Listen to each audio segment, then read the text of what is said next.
Ačiū, labai džiaugiuosi, kad šitą techninės pakraipos jauna kompanija įsileido mane į savo tarpą.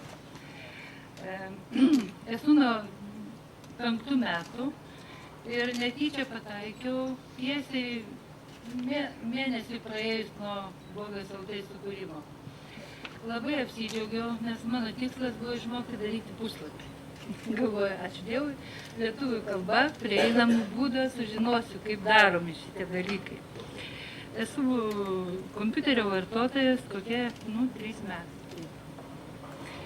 Ir iš tiesų puoliau į Blogas LT šitą visą bendruomenę, kuri buvo labai draugiška žioplam, nieko nežinančiam žmogui. Ir aš iš tiesų labai daug išmokau.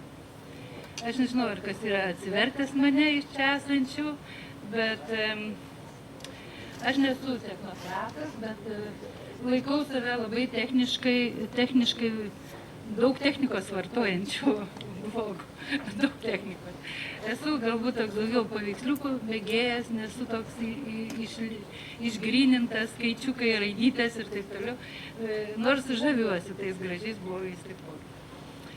Daug prisirašiau, mano visa kalba bus blogė. Kas norės pasiskaityti plačiau, ką aš labai ilgai ruošiausi visą mėnesį. Bet norėjau pasakyti dar vieną tokį dalyką, kas man labai svarbu. Aš padėjau mažam vaikui, 10 metų neturinčiam Pauliui, atidaryti blogą. Mes bendravome per Skype'ą ir aš jam aiškinau, kokiu adresu jis ten turi eiti, kur įsiregistruoti. Ir šitas berniukas susiregistravo blogę per 10 minučių. Aš jam pasakiau, kur nueiti užsiregistruoti skaitliuką, kaip pasidaryti šabloną, įsidėti skaitliuką ir jis viską suspėjo. Jam nėra 10 metų. Šiai dienai aš biškiau gudresnė, nes manau, kad neilgam. Technika eina tokiu greičiu ir iš tiesų jaunimas, tiesiog gimsta jau tas jaunimas toks. Kai man buvo 10 metų, Lietuvoje nebuvo personalinių kompiuterių. Visiškai. Ir aš esu toks, aš esu labai patenkinta, kad būdama vyresnio amžiaus vartotojas sugebėjau iššokti į tą traukinį, kuris mano laikais buvo pateptųjų ir šventųjų vieta. Kompiuteriais mano laikais susiminėjo tik žmonės, kurie buvo aukso medalininkai, kurie buvo ten matematinės pakraipos tik tai ir taip toliau. Kompiuteriai užimdavo visą patalpą, visą kambarį.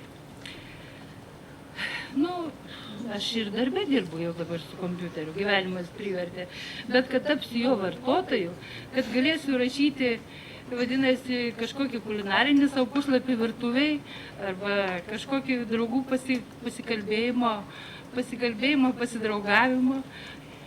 Dabar aš noriu pasakyti apie tuos 99%. Prieš konferenciją čia visi labai įsisluoksniavo.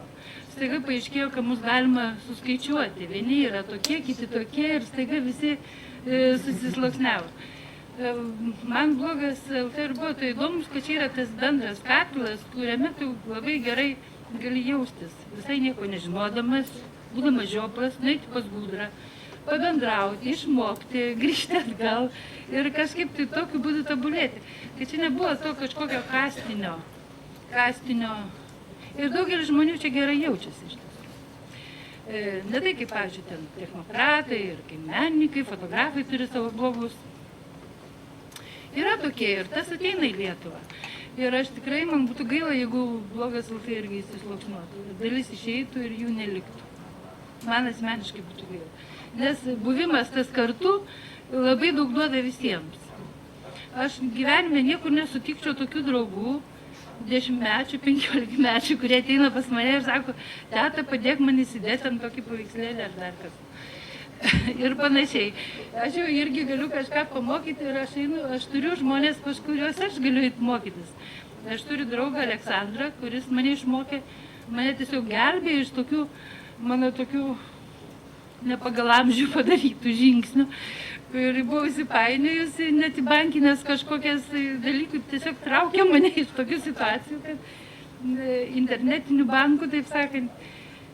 Nu, ir iš tiesų, čia tu gali ramiai atrasti draugų. Aš turiu draugę Margaritą, su kuria kasdien bendrauju. Ir šitas blogo anonse rašomas toks įvadas, kad tu čia, kai užsiregistruosi, tu surasi draugų, pradžioje kėlė šypseną. Kokie čia draugai, rašai savo rašai. Bet iš tiesų aš radau daug draugų. Aš nežinau, ar mane kas laiko tokių asmeninių draugų, bet aš radau kokius 3/4 tikrai tikrų draugų, su kuriais mes gyvai bendraujame. Su kai kuriais net ir kasdien. Tai, tai tiek norėjau, dar daug ką norėjau. Dar pagalvoju, ką čia dar pasakęs, tai neužmiršau. Ačiū žinoma, kad pakvietėt. Jeigu nebūtumėt pakvietę kalbėti, nebūčiau patekus į konferenciją. Labai norėjau patekti. Veselai svajojam, ačiū Arnoldui, nes ne tiek konferencija, kiek visi norėjo susitikti. Vienokia ir kitokia forma susitikti ir pabendrauti. Tai buvo tokia sena svajonė ir tai viena ir kita forma pildosi. Ir dabar apie tos 99%, kurie nežinia ką rašo. Aš sakyčiau, kad yra daugiau nominacijų. Tai būtų, pavadinčiau dar tokia terapiniai blogai. Žmogus net ir nieko neparašydamas, tai dažnai, geriau negu eiti kažką daryti, ten sienas pardyti. Jis parašė, nesąmonę parašė. Tai yra tokie iškrovos blogai. Yra net greitosios pagalbos, sakyčiau, blogai. Kaip sako, juodam fone ir nežinia kokios spalvos raidėm. Galbūt žmogus neprisimeta, gal jam iš tikrųjų blogai. Ir kas įdomiausia, kad šitam blogai ateina žmonės ir stengiasi gelbėti šitą juodą foną, ten kažką bendrauti ir taip toliau. Ir yra, dar ką norėjau pasakyti, kad labai yra geranoriškas tonas. Jeigu tu ateini iš kažkokio Delfio ar kitų komentarų, tai blogė nėra šitokio lygio agresijos. Yra labai kažkokia nusistovėjęs etiketas.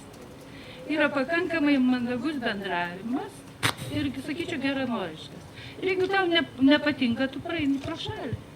Jeigu tau patinka, tu sudalyvauji kažkieno, tai rašinėje ar gyvenime. Ir man tai labai gražu, kai žmonės puola gelbėti. Iš tikrųjų, kažkas kažką parašo ir ten atsiranda pilna godėjų, gelbėtojų ir taip toliau, taip toliau. Ir, dar prisimenu. Kai aš atėjau pirmą kartą, aš jau radau Petrą. Petras buvo, jisai parašė iš karto antraščiais skelbiu Jėzų Kristų. Koks drąsuolis, Lietuvoje toks drąsuolis. Su šitokia antraštė rašyti blogą, negali šitą būti. Aš noriu būti kaip Petras. Noriu būti kaip Petras. Paskui pamačiau Glesimėlę, jinai eilėraščius rašo. Paskui dar kažką tokio, kokį būti, kokį tą blogą rašyti iš tiesų. Ir po kiek laiko supranti, kad blogas LT leidžia būti savim. Tu gali būti visiškai toks, koks tu nori būti. Taip sakė, ne kaip Petras, ne kaip kas, o kaip tu toks esi ir kokį tu nori būti. Tai yra labai didelis dalykas. Žinoma, lengviausiai patraukliausiai blogai yra teminiai. Teminius tau lengva rašyti, bet yra daugybė visokių atmainų. Užtat mes turim po 10 blogų. Keletą Lietuvoje, keletą kitur. Ir taip. Ačiū visiems.